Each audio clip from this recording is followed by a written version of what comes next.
পর্যন্ত অবতীর্ণ করে দিলেন। মৌমাছি যেটা কামড়ালে মানুষের ফুলে যায়, জ্বালা যন্ত্রণা হয়, এই মৌমাছির সম্পর্কেই শুধু আলোচনা করলেন না, এই মৌমাছির মধু সংগ্রহ সম্পর্কে বললেন, তার মধুর উপকারিতা সম্পর্কে বললেন, এবং এর নামে একটা সূরা পর্যন্ত অবতীর্ণ করে দিলেন। আল্লাহু আকবার। শুধু এই নয়, চাষি ভাইয়েরা যারা মাঠে ঘাটে যান, ঠিক সন্ধ্যাবেলা যখন বাড়ি আসেন বা মাঠে যান ধানের জমি দেখতে, দেখবেন কিছু বক পাখি, বক জাতীয় পাখি, তারা ডানা মেলতে মেলতে ফাঁকা আসমানে ঘোরে, ঘোরে না, ঘোরে। দেখবেন সারিবদ্ধভাবে তারা যায়, আর ২-৪ বার ডানাটা ঝাপটা ঝাপটি করে আবার সোজা করে দেয়, গিয়ে দেখবেন হেলে দুলে চলতে থাকে, থাকে না? আল্লাহ সুবহানাহু ওয়া তাআলা পবিত্র আল কোরআনে বলছেন, আওয়ালাম ইয়ারাউ ইলা তাইরি ফাওকাহুম সাফাতিন ওয়া ইয়াকবিজ মা ইমসিকুহুন্না ইল্লার রহমান ইন্নাহু বিকুল্লি শাইইন বাসীর। পৃথিবীতে কিছু মানুষের দাবি যে তারা নাস্তিক, বলে না কিছু মানুষ যে আমরা নাস্তিক, স্রষ্টাতে বিশ্বাসী নয়। আমি তো মুমতাজুল ইসলাম বলছি এটা, যে পৃথিবীর কোনো মানুষ কোনোদিন নাস্তিক হতে পারে না। যে নিজেকে নাস্তিক দাবি করে সে একজন চরম মিথ্যুক। কারণ আপনারা জানেন, এখানে শিক্ষিত মানুষরা আছেন, যে কর্তা ছাড়া কর্মর অচল, কর্তা ছাড়া কর্ম অচল। আপনি যদি এখন বিরিয়ানি খান, বিরিয়ানি যদি খান, আচ্ছা বলুন তো এই বিরিয়ানিটা যদি খুব টেস্টফুল হয়, তা এই বিরিয়ানির পেছনে যে একজন রাঁধুনি আছে, এটা আপনাকে মানতে হবে কি হবে না? হবে, হবেই। কারণ রাঁধুনি ছাড়া বিরিয়ানিটা সম্ভব হয় নি। আপনি একটা গান শুনছেন, খুব সুন্দর, আচ্ছা বলুন তো এই গান শোনার পরে একটা গায়কের কথা মনে হবে কি হবে না? হবেই। পৃথিবীতে কর্তা ছাড়া কর্ম হয় না। এই যে প্রত্যেক দিন সূর্যটা পূর্ব দিকে উঠে পশ্চিম দিকে আবার ডুবে চলে যায়, তার আলোগুলো আস্তে আস্তে নিস্তেজ হয়ে অন্ধকারে রূপান্তরিত হয়, তাই না? আচ্ছা বলুন তো প্রত্যেক দিন একই টাইমে নির্দিষ্ট সময় একটাই রাস্তা দিয়ে প্রতিনিয়ত তাকে নিয়ন্ত্রণ করা, তাকে তোলা, তাকে ডোবানো, তার তেজকে বাড়িয়ে দেওয়া, তার তেজকে কমিয়ে দেওয়া, আচ্ছা বলুন তো এটা তো একটা কাজ, কাজ কি কাজ নয়? কাজ। তাহলে কাজের পিছনে কর্তা থাকতে হবে কি হবে না? হবে। তার মানে কর্তা ছাড়া কখনো কাজ হয় না।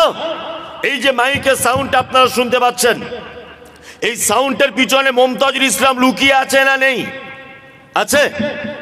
আল্লাহ সুবহানাহু ওয়া তাআলা বিশেষ করে আমার মনে হয় নাস্তিক কোয়ালিটির মানুষদের জন্য বলছেন, আওয়ালাম ইয়ারাউ ইলা তাইরি ফাওকাহুম সাফাতিন ওয়া ইয়াকবিজ মা ইমসিকুহুন্না ইল্লার রহমান ইন্নাহু বিকুল্লি শাইইন বাসীর। তোমরা কি আকাশের দিকে দেখো না? পক্ষীগুলোরা তখন যারা পেট ভর্তি করে নিজের বাসার দিকে আবার ফেরত আসে, তারা ডানা ঝাপটাতে ঝাপটাতে এক পর্যায়ে ডানাকে স্থির করে দেয়। আল্লাহ এখানে বলতে চাইছেন যে তোমরা কি স্থির করা ডানা পক্ষীগুলোর দিকে দেখো না? মহাশূন্যতে তাদেরকে কে ভাসমান অবস্থায় রাখে? পৃথিবীর কোনো মানুষের পক্ষে সম্ভব? আল্লাহ বলছে ইল্লার রহমান, এটা আমার পক্ষে সম্ভব, আর কারোর পক্ষে সম্ভব নয়। আপনার পক্ষে সম্ভব আছে যে একটা বাটি, একটা থালা, একটা কোনো জিনিস ভাসমান অবস্থায় প্যান্ডেল আর এই মাটির মাঝখানে রেখে দেবে? কারো ক্ষমতা আছে? না। আল্লাহ বলছে ইল্লার রহমান, এটা শুধুমাত্র ক্ষমতা কার? আল্লাহর। প্রত্যেক জিনিস এর ভিতরে বর্ণনা হয়েছে। আর পবিত্র আল কোরআনে যত কথা বর্ণনা হয়েছে, প্রত্যেক কথা কাদের জন্যে? হুদাল্লিন নাস, মানুষের জন্য। আর শুধু মানুষের জন্য নয়, মানুষের জন্য কল্যাণকর, তার জন্য ফলদায়ক, লাভজনক কথা আল্লাহ সুবহানাহু ওয়া তাআলা পবিত্র আল কোরআনে সব জায়গায় বর্ণনা করে দিয়েছেন। এখান থেকে আমার আলোচনা শুরু করছি। এতক্ষণ ভূমিকাতে কয়েকটা জিনিস বুঝিয়ে দিলাম। এক, কোরআন এসেছে তাহলে কাদের জন্যে? মানুষের জন্যে। আল্লাহ শব্দ ব্যবহার করেছেন হুদাল্লিন নাস। আরবিতে কিছু শব্দ আছে যেগুলো উভয় লিঙ্গকে বোঝায়, বাংলাতেও তেমন আছে। যেমন আমরা জানি শিশু, শিশু একটা শব্দ। আচ্ছা, শিশু বলতে নারী পুরুষ উভয়কেই বোঝায়, বোঝায় না? বোঝায়। আমরা কিন্তু কখনোই মহিলাদের ক্ষেত্রে বলি না শিশু নি, বলি না, সবার জন্য শিশু। আল্লাহ সুবহানাহু ওয়া তাআলা পবিত্র আল কোরআনে কিছু লিঙ্গ শব্দ ব্যবহার করেছেন, নাস, নারী পুরুষ সবাই। এর একটা ব্যাখ্যা বা এর একটা আর একটা জিনিস দিলে আপনার বুঝতে সুবিধা হবে। জান্নাতে পুরুষ মানুষদের কি দেওয়া হবে? হুর। হুর মানে এবার যে হুর মানে নারী, তাহলে হুর মানে যদি নারী হবে, তাহলে নারীরা জান্নাতে গিয়ে কি করবে? তরকারি রান্না করবে, কি করবে? হ্যাঁ, হুর এটা এমন একটি শব্দ যেটা উভয় লিঙ্গকে বোঝানো হয়েছে। হুর শব্দের অর্থ, শাব্দিক অর্থ হচ্ছে বিপরীত লিঙ্গ। ভালো করে বুঝবেন এগুলো, বিপরীত লিঙ্গ। তার মানে পুরুষের জন্য নারী, নারীর জন্য পুরুষ, তাই না? জি। সঙ্গী বা সঙ্গিনী উভয় কি বোঝায় হুর শব্দটা? তা আল্লাহ সুবহানাহু ওয়া তাআলা বলছেন নাস, মানুষের জন্য এসেছে। এবার আর একটা কথা দিয়ে আপনাকে বোঝালে খুব ভালো করে আপনি বুঝবেন। আমাদের সকলেই যারা এখানে বসে আছি, আচ্ছা আমরা সবাই তো মানুষ। একজনা স্কুলে পড়ায়, তাকে কি বলে লোক? মাস্টার। আর একজন জ্বর পাতলা পায়খানা হলে ওষুধ ইঞ্জেকশন দেয়, প্রয়োজনে সিলাইন ব্যবহার করে, প্রয়োজনে ফোঁড়াটা কেটে দেয়, এই লোকটাকে কি বলে? ডাক্তার। আর একটা লোক জলসা শুনতে এসেছিল পলিন্দায়, একটা সাইকেল এখান থেকে চুরি করে নিয়েছে, তাকে কি বলে? চোর, তাই না? আচ্ছা, আর একটা লোক, এই লোকে বাড়িতে পায়খানা করে, পায়খানা ঘর ভর্তি হয়ে যায়, ওটা পরিষ্কার করে, তাকে কি বলে? মেথর। আপনার তো ভালো বুদ্ধি দেখতে পাচ্ছি। তার মানে বুঝতে পারছেন, মেথর, মাস্টার, ডাক্তার, চোর, চারটে জিনিস আপনাকে বোঝালাম। আচ্ছা বলুন তো, এরা চার কোয়ালিটির লোক, এরা মানুষের ভিতরে না এক একজন এক এক রকমের প্রাণী? মানুষ। এবার আপনাকে আবার বলছি, এই চারজনের মর্যাদা একই না আলাদা? আলাদা। মাস্টার আমারও স্যার, আমার বেটারও স্যার, আমার বাপেরও স্যার, এত সম্মানী মানুষ। ডাক্তার আমিও বলি ডাক্তার, আমার স্ত্রী বলে ডাক্তার, আমার বাপ বলে ডাক্তার, আমার বেটা বেটি সবাই বলে ডাক্তার। আর চোর ধরা পড়ে গেলে বাপও ঘুষি মারবে, বেটাও মারবে, মেয়ে ছেলেরা প্রয়োজনে ঝাঁটার বাড়ি চালিয়ে দেবে, ওটা সম্মান। মেথর ও যখন মানে কোদাল আপনার ওই ঝাঁটার বালতি নিয়ে বাসে উঠতে যাবে, কন্ট্রাক্টর সহজে তুলবে না, কারো রিক্সাতে উঠতে গেলে সহজে তুলবে না। ওই জন্য দেখবেন ওরা বেশিরভাগ সাইকেল বা হেঁটে হেঁটে রাস্তাতে যাতায়াত করে, ওদেরকে কোনো প্যাসেঞ্জার গাড়িতে তোলে না।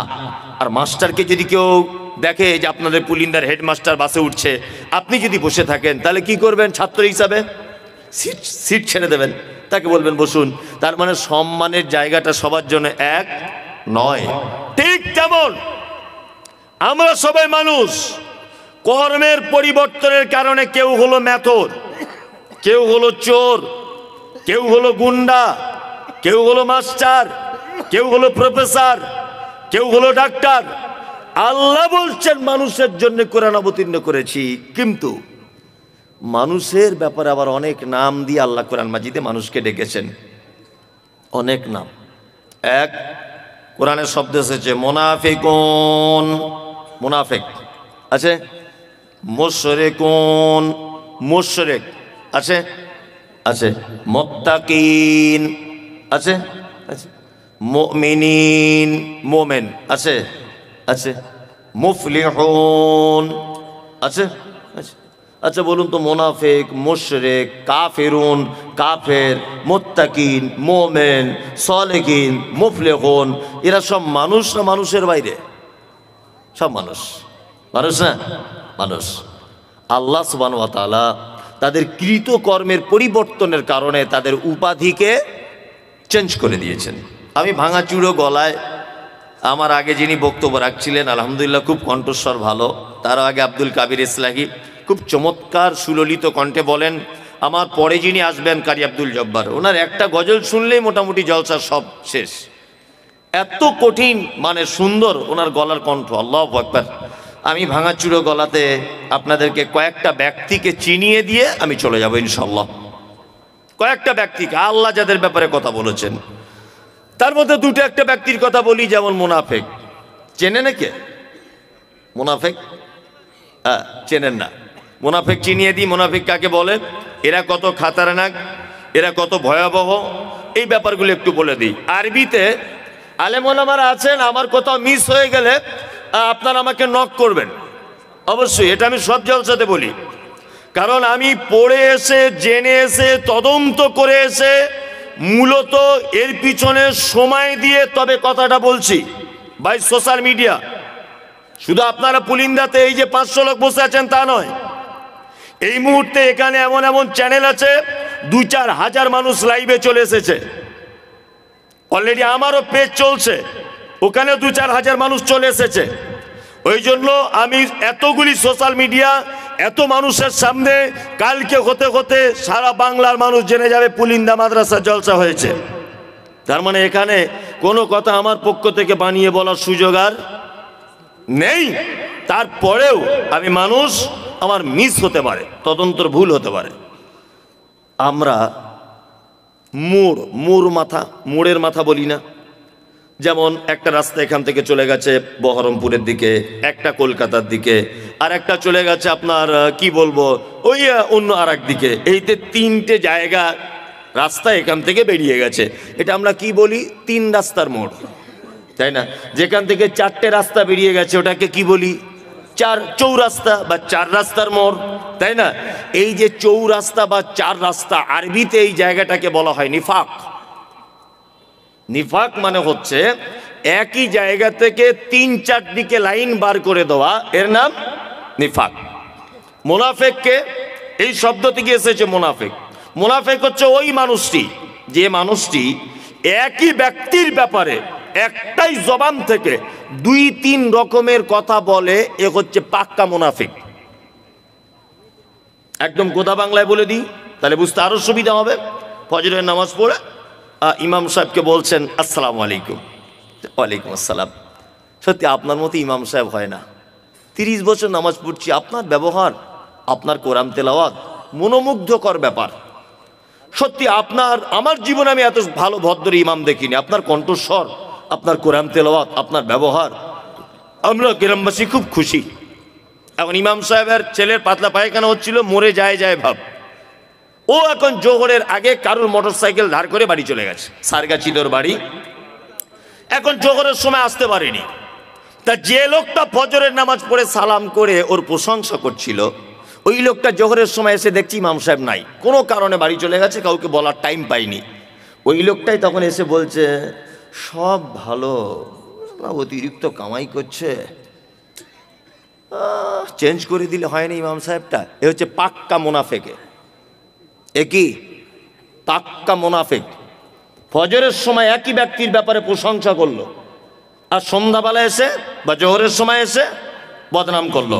হেড মাওলানা খুব ভালো, প্রধান শিক্ষক খুব ভালো মানুষ, এই শিক্ষকটা খুব ভালো, ওই যে আপনার সলুয়া শিক্ষক ও খুব ভালো লোক। মানে এক কথাতে বুঝে যান মুনাফেক সেই যার মুখে মিষ্টি, অন্তরে বিষ, খরির সাপের মতো। এ হচ্ছে মুনাফিক। আর একটা আপনাকে কথা বলে দিই। আচ্ছা, পৃথিবীর সব থেকে বড় পাপের নাম কি? শিরক, তাই না? শিরক সব থেকে বড় পাপ। তারপর ধরে নেন পিতামাতার সঙ্গে সদ্ব্যবহার করা, তারপর এতিমের মাল আত্মসাৎ করা, তারপর মিথ্যা সাক্ষ্য প্রদান করা, তারপর ব্যভিচারে লিপ্ত হওয়া, তারপর সতী সাধ্বী নারীকে অপবাদ দেওয়া, তারপর আরো বড় বড় বড় বড় পাপ। ইসলামে 70টা কাবিরা পাপের সিরিয়াল দেওয়া হয়েছে। কটা? 70টা। 69টা ডাইরেক্ট, আর একটা মাত্র পাপের ব্যাপারে ওলামাদের ভিতরে মতভেদ রয়েছে। 69টা ডাইরেক্ট পাপ খুঁজে পাওয়া গেছে, একটা পাপের ব্যাপারে একটু ওলামাদের ভিতরে মতভেদ। যাই হোক, আমি একদম 70টাই ধরে নিলাম পৃথিবীতে বড় পাপ, 69টা পাপ যদি কেউ করে তাহলে জাহান্নামের কোন জায়গায় থাকবে? সে জাহান্নাম যেতে পারে, কিন্তু জাহান্নামের কোন জায়গায় থাকবে আল্লাহ বা তার রাসূল এ ব্যাপারে কোনো নির্দিষ্টকরণ করে নেই। একটা লোক ব্যভিচার করলো, ব্যভিচার করার পর মারা গেল, লোকটা জাহান্নাম যেতে পারে। একটা লোক এতিমের সম্পদ আত্মসাৎ করলো, ও জাহান্নাম যেতে পারে। একটা লোক পিতামাতার অসৎ ব্যবহার করেছে, ও জাহান্নাম যেতে পারে। একটা লোক মিথ্যা সাক্ষ্য প্রদান করেছে, ও জাহান্নাম যেতে পারে, যাবে ধরে নেন 100%। তবে জাহান্নামের কোথায় থাকবে কথা আল্লাহ তাআলা কিছু বলছে না, ও স্বাভাবিক গতিতে জাহান্নামে থাকবে। কিন্তু মুনাফিকরা এত বড় খাতারনাক, আল্লাহ সুবহানাহু ওয়া তাআলা বলছেন ইন্নাল মুনাফিকিনা ফিদ দারকিল আসফালি মিনান নার, এরা এত নিকৃষ্ট পাপী যে জাহান্নামের একেবারে নিম্ন স্তরে, একেবারে তলাতে এদেরকে রাখা হবে। কি বললাম বুঝলেন? চলুন মুনাফিকটা চিনে নিলেন আপনি। মৌখিক বাহ্যিক দৃষ্টিতে মুনাফিক চিনবেন কেমন করে? বাহ্যিক দৃষ্টিতে মুহাম্মদ সাল্লাল্লাহু আলাইহি ওয়াসাল্লাম বলেছেন আয়াতুল মুনাফিকি সালাসাতুন, মুনাফিক চিনতে গেলে 3টে গুণ তার উপর থেকেই বোঝা যাবে। কটা গুণ? 3টা। মুনাফিকের ব্যাপারে আলোচনা আপনি তো এখন সবে শুরু করছি। কোরআনে আল্লাহ কি বলেছে আপনি যদি শোনেন তাহলে এখান থেকে পালাতে রাস্তা পাবেন না। কঠিন ব্যাপার হয়ে গেল মমতাজুলকে এনে। আমি এখনো তো কোরআনে আয়াতগুলো সব ব্যাখ্যা বিশ্লেষণ করিনি, আপনি বসুন চুপচাপ, আমার পরেও বক্তা আছে। চলুন, মুনাফিক বাহ্যিক দৃষ্টিতে তাকে দেখে চিনবেন কি করে? 1, কথা বললে মিথ্যা কথা বলে। 2, ওয়াদা করলে খেলাপ করে। 3, ওয়াইজা তুমিনা খানা, আমানত দিলে খিয়ানত করে। 4, আর একটা হাদিস আছে, ঝগড়া অশান্তি হলে অকথ্য ভাষায় গালাগালি করে। মুনাফিকের বাহ্যিক দৃষ্টিতে কটা গুণ? 4টে, তাই তো? হ্যাঁ। এইবার আপনাকে বলছি, সাহাবীগণ বলছেন আল্লাহ রাসূল, একটা লোক যদি মিথ্যা কথা বলে, একটা লোক যদি আমানতের খিয়ানত করে, একটা লোক যদি ওয়াদা ভঙ্গ না যদি করে, কিন্তু লোকটা ঝগড়া হলে গালাগালি করে, মানে 3টে গুণ তার ভিতরে নেই, একটা আছে, কি করা যাবে? সাহাবীরা আল্লাহ রাসূলকে জিজ্ঞাসা করছেন, এর উত্তর কি? আগেকার দিনে পুরাতন মা চাচিরা পাড়া গ্রামে বাচ্চাদের ফোঁড়া হলে ফোঁড়া ধরে টিপে দিত না? আর ফোঁড়ার ভিতরে একটা বীজ মতো থাকে, বীজ থাকে না? ও বলে যে ওই বীজ না বার করলে ওই বীজ আবার অন্য জায়গায় গিয়ে হবে ফোঁড়া, বলতো না? ওই জন্য বাচ্চা ছেলের হাত পা বেঁধে দিয়ে হলেও বীজ আগে বার করা লাগবে, তাছাড়া অন্য জায়গায় গিয়ে আবার হবে। ঠিক যেমন মুহাম্মদ সাল্লাল্লাহু আলাইহি ওয়াসাল্লামের ভাষা অনুযায়ী ওর ভিতরে যদি একটা গুণ যদি থাকে তাহলে মুনাফিকের বীজ আছে, ওই বীজটা আগে বার করতে হবে। কি বললাম বুঝলেন? তার মানে যে গুণটা ওর ভিতরে আছে ওই গুণটা ওকে এখনই ত্যাগ করা কে লাগবে, তাই না? চলুন, এটা বাহ্যিক দৃষ্টিতে মুনাফিকের গুণ। মুনাফিকের অন্তরে আভ্যন্তরীণ গুণ কেমন? আল্লাহ তাআলা বলছেন وَمِنَ النَّاسِ مَن يَقُولُ آمَنَّا بِاللَّهِ وَبِالْيَوْمِ الْآخِرِ وَمَا هُمْ بِمُؤْمِنِينَ। মুনাফিকদের আরেকটা চরিত্র হলো এই, তারা ঠিক এই রকম আমার মতোই বড় পাঞ্জাবি পরে, মাথায় টুপি দিয়ে, হাতে তসবিহ নিয়ে আপনার কাছে আসে। যদিও পাঞ্জাবি তসবির কথা এখানে বলা নেই, আমি বোঝানোর জন্য বলছি। এক কথায় মুসলিম ইমামদারদের ভ্যাগ ধরে আপনার কাছে আসে। আল্লাহ নবীকে বলছেন আপনার কাছে আসে, এসে বলে আমরা আখিরাতকে বিশ্বাস করি, আপনাকে নবী বলে বিশ্বাস করি, কিন্তু আল্লাহ তাআলা তাদের ব্যাপারে সার্টিফিকেট দিয়ে বলছেন ওমা হুম বিমুমিনিন, একজন তারা মুমিন নয়, তারা সব মুনাফিক। তার মানে এখানে মুনাফিকের আর একটা চিহ্ন পাওয়া গেল যে তারা মুখে যেটা বলে অন্তরে তার বিপরীত থাকে। এটা তো মুর্শিদাবাদ জেলা, মুর্শিদাবাদ না? মুর্শিদাবাদ জেনারেল শিক্ষিত মানুষেরা জানেন যে নবাব সিরাজউদ্দৌলা পলাশীর আমবাগানে ব্রিটিশদের সাথে যুদ্ধ করেছিলেন, মনে আছে? জিতেছিলেন না হেরে গিয়েছিলেন? হেরে গিয়েছিলেন, তাই না? ইতিহাস পড়ে যদি আপনি দেখেন হেরেছিলেন কার জন্যে? মীর জাফর আলী। নবাবের বাড়িতে থেকেছে, নবাবের গাড়িতে চড়েছে, নবাবের কাছে টাকা পয়সা ঝেড়েছে, আর নবাব ব্রিটিশদেরকে তাড়ানোর জন্য যত কৌশল অবলম্বন করেছিলেন, মীর জাফর আলী টোটাল কৌশলের সমস্ত ম্যাটারটাই বলে দিয়েছিলেন ব্রিটিশ গোয়েন্দাদের কাছে। এই কারণে পলাশীর আমবাগানের লাল পতাকা নিয়ে বাড়ি চলে আসতে হয়েছিল। আপনারা ইতিহাস জানেন। কি বললাম বুঝলেন? আজও পর্যন্ত এরকম মোনাফেক আছে না নেই? যে অন্তরে একরকম মুখে একরকম আছে, আছে। আপনারা জানেন যে ভারতবর্ষের মাটিতে একজন কৃতি সন্তান, মুম্বাইয়ে তার বাড়ি, ডাক্তার জাকির নায়েক তার নাম। আপনারা জানেন এটা? ডাক্তার জাকির নায়েক, পৃথিবীর এই মুহূর্তে এমন কোনো বিদ্যা নেই, এই মুহূর্তে এমন কোনো কেউ নেই যে তার বিদ্যার সামনে 2 মিনিট দাঁড়াতে পারবে। কোনো বাপের বেটা আজও পর্যন্ত জন্ম হয়নি। বর্তমানে আপনারা জানেন যে এই লোকটাকে দেশ ছেড়ে চলে যেতে হয়েছে, জানেন তো? দেশে আছে? নেই।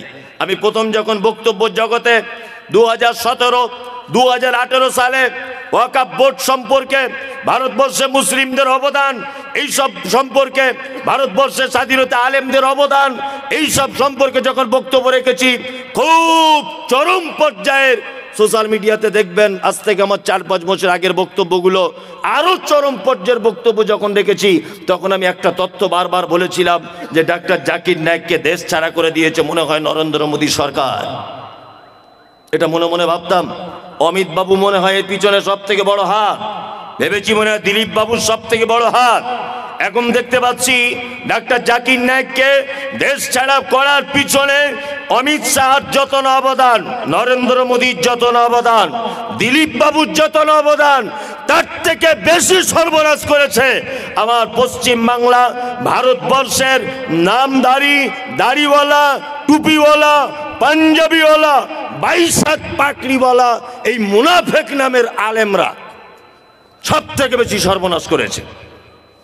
তার একটা জ্বলন্ত প্রমাণ, বাংলাদেশের ময়মনসিংহের একজন বদমায়েশ বিতর্কিত লেখিকা, তার নাম তসলিমা নাসরিন।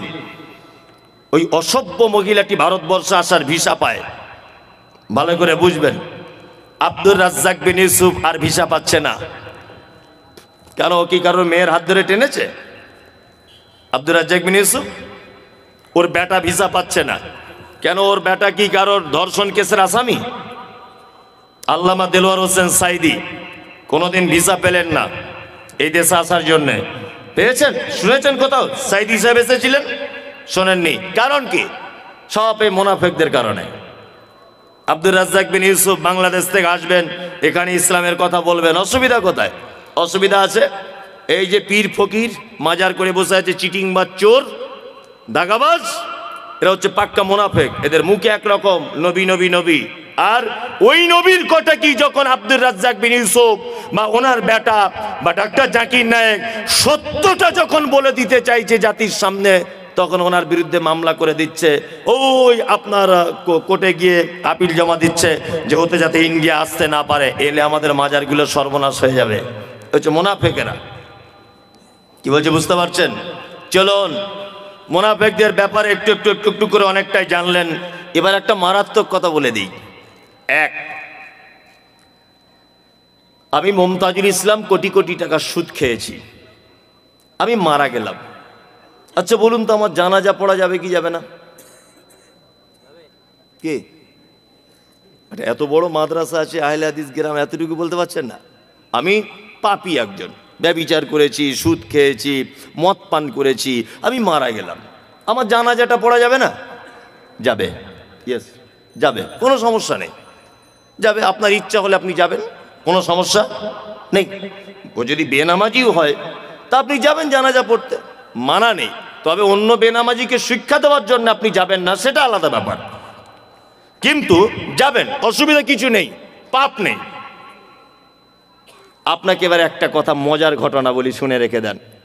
তখনকার দিন আলেম ওলামারা তো আছে, এসব বক্তব্য সব জানেন ওনারা। মুনাফেকদের সর্দার ছিল কে? আব্দুল্লাহ ইবনে ওবাই ইবনে সুলুল, মুনাফেকদের সব থেকে বড় সর্দার। মুনাফিকদের সর্দার আব্দুল্লাহ ইবনে উবাই মারা গেলেন। তার বেটা, তার নাম আব্দুল্লাহ, তার বেটার নাম কি? আব্দুল্লাহ। আল্লাহ নবী সাল্লাল্লাহু আলাইহি ওয়াসাল্লামের কাছে এসেছেন, এসে বলছেন, আল্লাহ রাসূল, আমি চাইছি যে আমার আব্বার কাফনটা আপনার গায়ের জামাটা হোক। বুঝবেন, আল্লাহ নবী সাল্লাল্লাহু আলাইহি ওয়াসাল্লাম জামাটা খুলে দিলেন। তা হযরত ওমর তো এমনি রাগী মানুষ, হযরত ওমর মনের দিক দিয়ে খুব রাখছেন যে মুনাফিকদের সর্দার মারা গেল আর আল্লাহ রসুল আপনি জামা খুলে দিচ্ছেন ওর জানাজার জন্য, কঠিন ব্যাপার।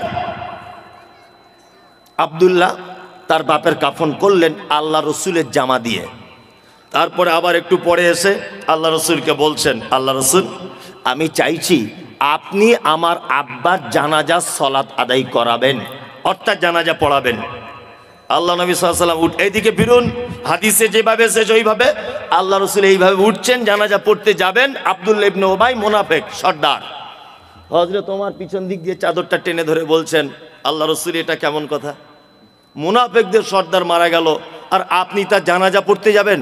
ইসলামের চরম শত্রু, কঠিন বিপদে ফেলেছে উহুদের যুদ্ধে, আমাদের অনেক জায়গাতে মুসলিমদেরকে বিপাকে ফেলেছে এই আব্দুল্লাহ ইবনে উবাই, আর আপনি এর মতো লোক মারা গেল আর আপনি জানাজা পড়তে যাবেন? আল্লাহ নবী সাল্লাল্লাহু আলাইহি ওয়াসাল্লাম একটা কথা বললেন, ওমর, আমাকে যে এখন এখতিয়ার দেওয়া হয়েছে এবং এই ব্যাপারে কোনো ওহী অবতীর্ণ হয়নি, আল্লাহ নবী সাল্লাল্লাহু আলাইহি ওয়াসাল্লাম জানাজা সালাত আদায় করলেন, নিজে জানাজা পড়ালেন। কার? মুনাফিকদের সর্দার আব্দুল্লাহ ইবনে উবাইয়ের, তাই তো? চলুন, জানাজার মাঠে হযরত ওমর আল্লাহ রসুলের দিকে ফ্যাল ফ্যাল করে তাকিয়ে নিজেকে লজ্জিত মনে করছেন আর বলছেন, আল্লাহ যেখানে ওহী অবতীর্ণ করলো না আল্লাহর নবীকে জানাজা পড়া থেকে বিরত হবার জন্যে, আর আমি ওমর আল্লাহ রসুলের চাদর ধরে টেনে দিয়েছি জানাজা পড়তে যেতে দিব না বলে, আমি ওমর মনে হয় চরম ভুল কাজ করে দিয়েছি। এবার আপনাকে আর একটা কথা বলি, নবী বলেছেন আমার পরে যদি কেউ নবী হতো, হতো কে? কে নবী হতো? ওমর। কেন? তার বিচক্ষণতা অনেক বেশি ছিল, তাই না? আল্লাহ সুবহানাহু ওয়া তাআলার নবীর সাহাবী হযরত ওমর যখন মন টন খারাপ করে বসে আছেন, আমি ফালতু কাজে কেন নবীকে বারণ করতে গেলাম, সাথে সাথে কোরআনের আয়াত অবতীর্ণ হলো, ওয়ালা তুসাল্লি আলা আহাদিম মিনহুম মাতা আবাদা ওয়ালা তাকুম আলা কবরিকি। নবীর উপরে কোরআন অবতীর্ণ হলো, নবী মুনাফিকদেরকেও মারা গেলে কষ্টিন কালেও আপনি জানাজার সালাত আদায় করতে যাবেন না। আজকে যা করেছেন করেছেন, আজকে থেকে শেষ। আর মুনাফিকদেরকেও মারা গেলে জানাজা পড়া যাবে না। শুধু জানাজা নয়, আল্লাহ নবীকে বলছেন ওয়ালা তাকুম আলা কবরিকি, আপনি মুনাফিকদের কবরের পাশে পর্যন্ত দাঁড়াবেন না। আল্লাহ তারপরে বলছেন ইন্নাকুম কাফারু, নিশ্চয়ই তারা অস্বীকার করেছে বিল্লাহকে, আল্লাহর সাথে, ও রাসূলিহি, রাসূলের সাথে, ও মাতু হুম ফাসিকুন, এবং তারা মৃত্যুবরণ করেছে ফাসিক অবস্থাতে। তার মানে পৃথিবীতে এমন কোনো পাপী নেই যে পাপীর ব্যাপারে ডাইরেক্ট বলা হয়েছে তার জানাজা পড়া যাবে না। ভালো করে বোঝার চেষ্টা করুন। কিন্তু মুনাফিক তো খাতারনাক পাপী, যার ব্যাপারে ডাইরেক্ট কোরআন অবতীর্ণ হয়েছে ওয়ালা তুসাল্লি আলা আহাদিম মিনহুম মাতা আবাদা ওয়ালা তাকুম আলা কবরিহি। আল্লাহ সুবহানাহু ওয়া তাআলা নবীকে বলছেন, নবী মুনাফিকদের যদি কেউ মারা যায় ওয়ালা তুসাল্লি, আপনি কোশ্চিন কালেও তাদের জানাজা করতে পারবেন না।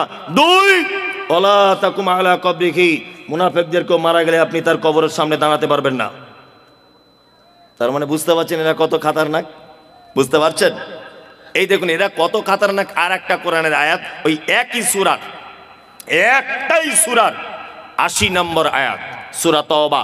আর এইটা যেটা বললাম এটা ৮৪ নম্বর আয়াত। আবার একটা আয়াত আপনাকে বলে দিব, এটা হচ্ছে ১১৩ নম্বর আয়াত।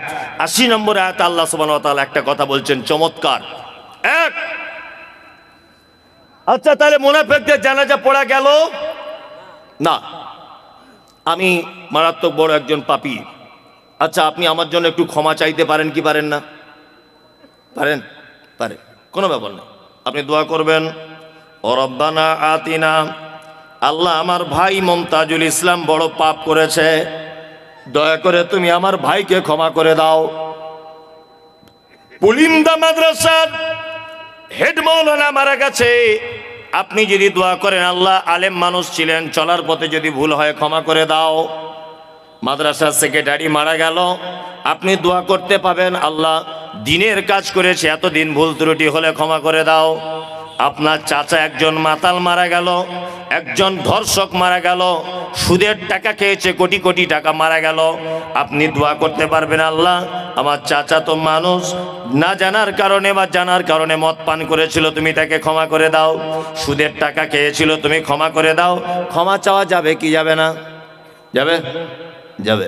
পৃথিবীতে একটা পাপী আছে তাদের জন্য ক্ষমা প্রার্থনা করা হারাম, চলবে না, তাদের জন্য ক্ষমা চাওয়া যাবে না। কারা?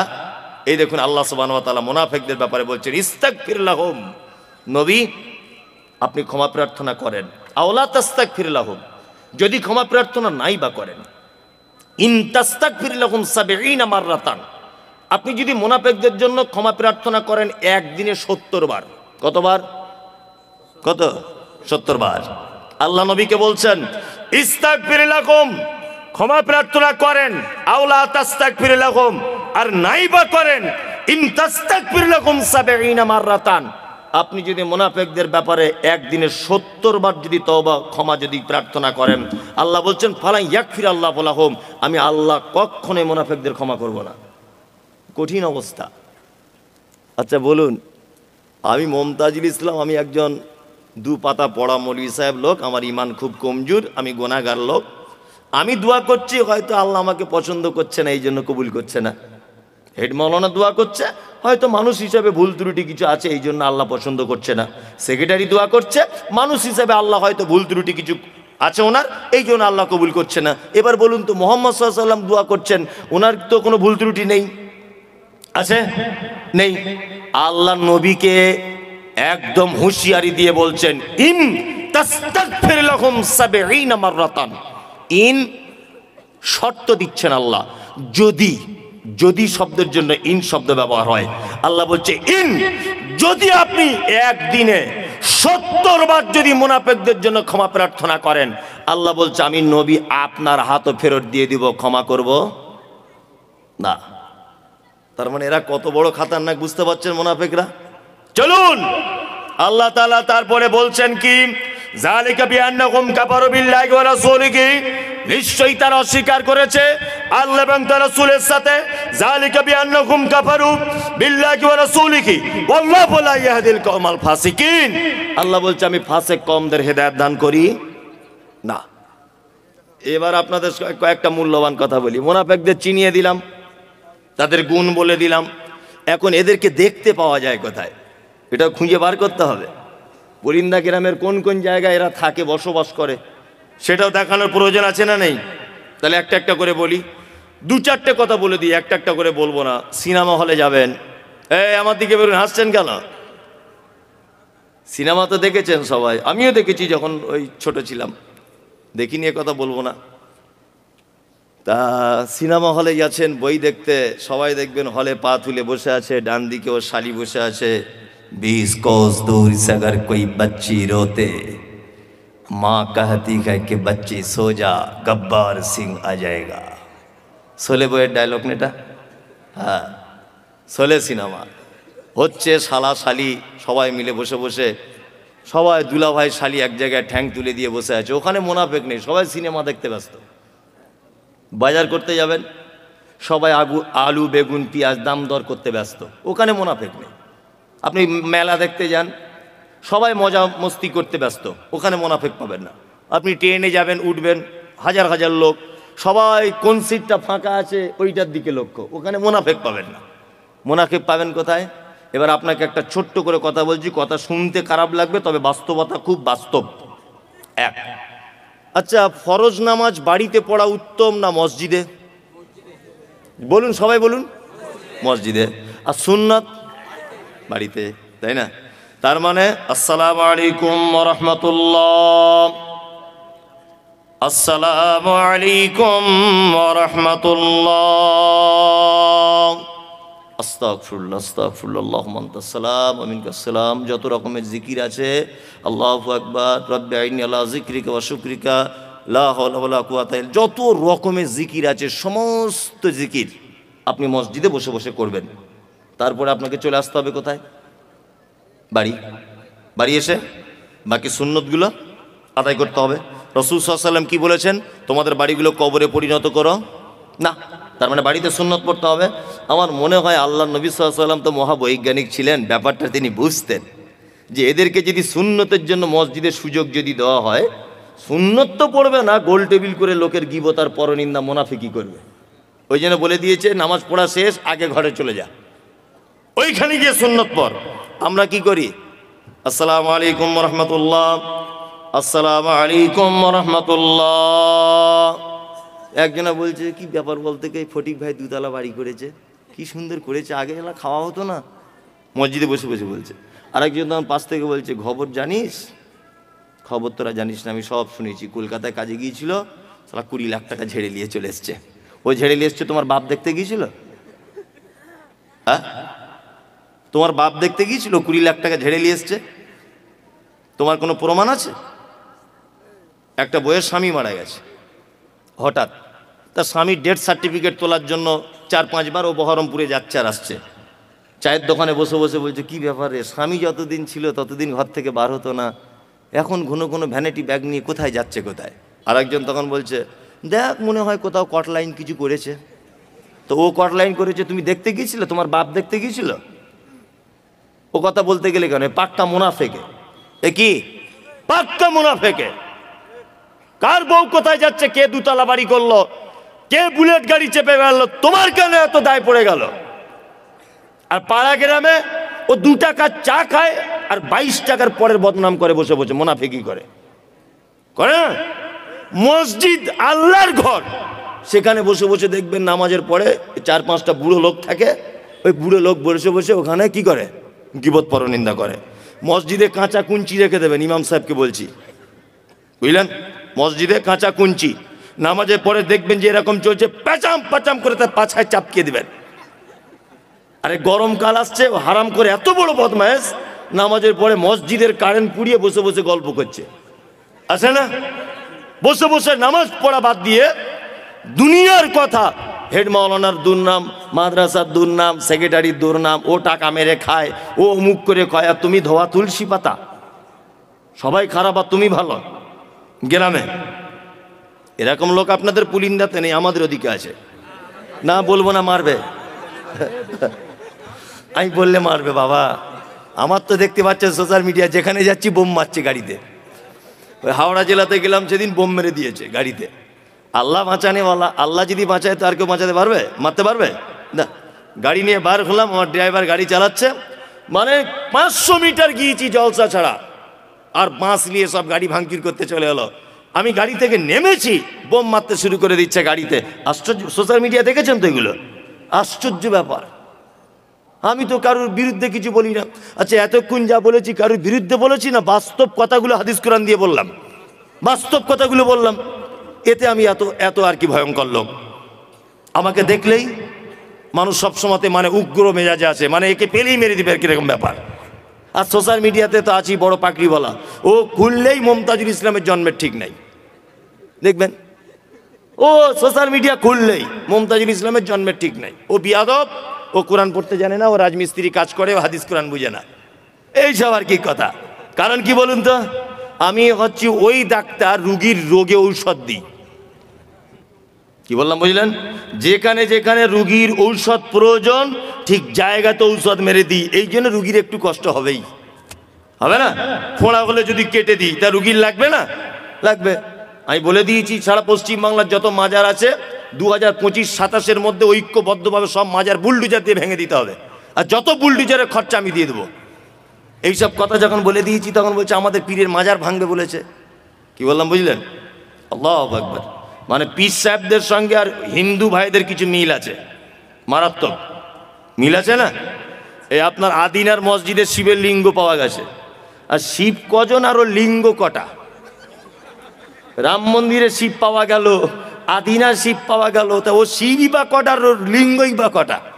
এটা একটা জানার ব্যাপার। হ্যাঁ, এই দেখুন আপনাকে একটা মজার কথা বলি।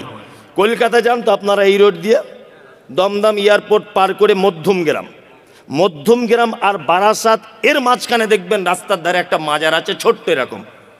লক্ষ্য করতে করতে আসবেন, এদিক দিয়ে গেলে ডান দিকে পড়বে, ওদিক থেকে গেলে বাম দিকে পড়বে, ঠিক আছে? আর মাজারটায় লেখা আছে বাবা একদিল শাহ, একদিল শাহ মাজার। আচ্ছা ভালো, ওই পীর সাহেবের দেখছি আর একটা মাজার আছে আমাদের বারাসাত কাজী পাড়াতে, বাবা একদিল শাহ। ওই পীর সাহেবের আর একটা মাজার আছে হাড়োয়াতে, উত্তর 24 পরগনায়, একই পীর একদিল শাহ। আমি বলে একটা পীর মরেছে ক জায়গায়? এটা ভাবনা চিন্তারও ব্যাপার। পীর তো একজন, তা মরে কয় জায়গায়? সব জায়গায় মাজার, আর সব জায়গাতে মানুষ সেজদা দিচ্ছে। তা ব্যাখ্যা করছে এরকম ভাবে, বাবারা আমার, ও ভাইরা আমার, আমাদের পীর সাহেব আগেকার দিনে লরি টরি ছিল না, বাস ছিল না, ট্রেন ছিল না, কলকাতায় গিয়েছিল বই কিনতে। বই মাথায় করে আসার সময় হেঁটে হেঁটে পা ব্যথা হয়ে গিয়েছিল বলে বারাসাতের ওই রাস্তার ধারে বসেছিল 5 মিনিট। যেই বসেছে তার মুরিদেরা তাড়াতাড়ি করে ওই জায়গাটায় মাজার করে দিয়েছে। ওইখান থেকে বই নিয়ে আবার আস্তে আস্তে কাজীপাড়াতে একটু রেস্ট করেছে, ওইখানে একটা মাজার করে দিয়েছে। ওইখান থেকে হাড়োয়ায় এসে মৃত্যুবরণ করেছে, ওই জায়গাটা আর একটা মাজার করে দিয়েছে। মনে মনে বলছি, তোর পীর সাহেব যেখানে পেচ্ছাপ পিতে বসেছিল ওখানে একটা করতে পারতিস, হ্যাঁ? তোর পীরের পায়খানা ঘরে একটা করতে পারতিস, সেজদা দিত মানুষ পায়খানাতে। তাহলে হারামখোরদের মনে হচ্ছে ওদের কাঁচা কুঞ্চি যদি আর আমার হাতে শাসন ক্ষমতা যদি থাকতো, হযরত ওমরের মতো জামানা যদি এটা হতো, তা ওদের চামড়া তুলে দিতাম। মানুষের ঈমান নষ্ট করার সব থেকে বড় কারখানা, তার নামে মাজার আর ফকির। কি বললাম বুঝলেন? বর্তমান সময়ে একটা মানুষের কাছ থেকে, সুস্থ সবল মানুষের কাছ থেকে, নিরীহ মানুষের কাছ থেকে ঈমান হরণ করার সব থেকে বড় মাধ্যম, তার মধ্যে আপনাদের মুর্শিদাবাদে কয়েকটা খাতারনাক চিজ আছে। খুব বাড়াবাড়ি করছে কদিন, হ্যাঁ খুব বাড়াবাড়ি। পরশুদিন দিয়েছি ওকে সার্প দিয়ে ধুয়ে, তাও লজ্জা শরম নাই, তাও বলছে। আমি কোনো একটা বক্তব্যতে বলেছি শবে বরাত শুধু বেদাত না, পচা বেদাত। কি বললাম বুঝলেন? পচা বেদাত। এমনি লোকাল বেদাত হলে আলাদা ব্যাপার, পচা বেদাত। আর আমাকে বলছে শবে বরাত হাদিসে আছে। কোন হাদিসে আছে বল? শবে বরাত কোন হাদিসে আছে বল? শাবান মাস সম্পর্কে আল্লাহ নবী সাল্লাল্লাহু আলাইহি ওয়াসাল্লামের দুটো